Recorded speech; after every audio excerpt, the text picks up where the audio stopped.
Alors aujourd'hui, je voulais vous parler de benzodiazépines, psychotropes et maladies d'Alzheimer. Donc, je voulais d'abord commencer par parler un peu des les benzodiazépines. Alors, Valium, Temestal, Exomil, Xanax, il y en a plein. Donc, en 2011, une étude a montré que les benzodiazépines provoquaient la maladie d'Alzheimer. Ok. Bon, le problème, c'est que cette étude était quand même beaucoup biaisée, c'est-à-dire qu'en fait, ces résultats ne sont pas faciles à interpréter et ensuite, elle a été démentie par d'autres études. Cette étude a fait un peu le scoop, c'est resté ancré comme tous les scoops dans l'esprit des patients et cette phobie s'est généralisée aussi aux antidépresseurs, ce qui est beaucoup plus gênant. Alors, c'est quoi une benzo? C'est un médicament qui va calmer les angoisses, qui va avoir un effet décontractant sur les muscles, qui va faciliter le sommeil. C'est un médicament qui peut être fortement utile quand il y a des angoisses importantes, notamment au début du traitement d'une dépression. Après, évidemment, c'est un médicament qui a des effets secondaires. Il diminue la mémoire sur le coup. Attention, ce sont des effets réversibles. Il n'y a aucune lésion anatomique au niveau de la mémoire avec les benzos.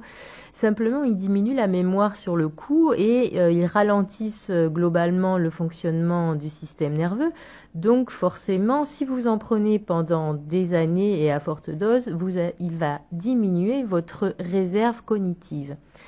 La réserve cognitive, c'est un facteur protecteur de la maladie d'Alzheimer. C'est votre capital cérébral en quelque sorte. C'est le résultat de toute l'activité que vous avez eue durant votre vie, qu'elle soit intellectuelle, interactive au niveau social, etc. Enfin, c'est l'activité de votre psychisme en fait. Plus vous avez eu une bonne activité, importante et plus vous allez résister de manière optimale au vieillissement cérébral. Donc la prescription de benzodiazépine, elle doit être limitée dans le temps. Bien sûr, il y a une accoutumance aux benzodiazépines. Une accoutumance, c'est le fait de devoir augmenter les doses pour obtenir le même effet. Normalement, si on traite correctement une dépression, on doit pouvoir arrêter les benzodiazépines ou au pire, on doit pouvoir les conserver mais à une dose vraiment très très faible, par exemple uniquement le soir pour dormir s'il y a, malgré le traitement, persistance d'angoisse ou d'insomnie le soir. Ce qui provoque la maladie d'Alzheimer, selon moi, chez les grands consommateurs de benzodiazépines, eh bien, c'est la dépression et pas tellement la benzodiazépine. Parce que si on a prescrit à ces gens des doses élevées de benzo pendant si longtemps, c'est bien qu'ils avaient un problème d'angoisse ou de dépression, qui n'était d'ailleurs pas du tout réglé par les benzodiazépines. Et oui, parce que la dépression, c'est neurotoxique. Ça flingue le cerveau, la dépression. Le trouble anxieux important aussi, parce que le cortisol qu'on fabrique dans ces cas-là, il va abîmer les neurones, il va diminuer la neuroplasticité. De plus, on sait maintenant qu'il y a une forte augmentation de toutes les molécules de l'inflammation dans le corps quand il y a une dépression. Et ces molécules de l'inflammation font partie du processus qui va engendrer les lésions cérébrales qui provoquent la maladie d'Alzheimer. Moi, je reçois beaucoup de personnes âgées.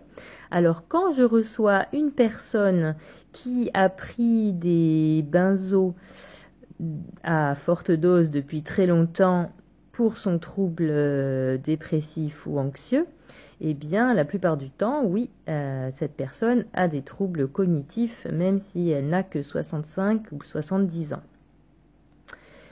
Par contre, les personnes qui ont eu la chance, dans leur malchance, mais la chance d'avoir une dépression suffisamment sévère pour mériter un traitement antidépresseur dans les années 60-70, eh bien ces gens-là, ils arrivent après 40 ans de traitement antidépresseur, ces personnes n'ont pas de troubles cognitifs, même si elles prennent une benzo, alors en général à faible dose le soir. Alors en fait, c'est encore plus grave que ce que je pensais parce que j'ai vérifié là sur internet et effectivement, la dépression non traitée n'est pas citée comme facteur de risque majeur de maladie d'Alzheimer, autant sur France Alzheimer que sur France Dépression. Alors, je ne comprends pas, parce que c'est ce que j'ai appris en fait dans mes cours de gérontopsychiatrie, la dépression récurrente non traitée, c'est le premier facteur de risque de maladie d'Alzheimer. Quand même hallucinant. Donc, au final, vous avez probablement compris mon message aujourd'hui. Finalement, ce sont les dépressions mal traitées qui provoquent les maladies d'Alzheimer et non les benzodiazépines. Donc, s'il vous plaît, traitez correctement vos dépressions. Et voilà. J'espère que cette vidéo vous aura été utile. Si vous avez des questions, n'hésitez pas à les poser dans les commentaires. Allez, à plus!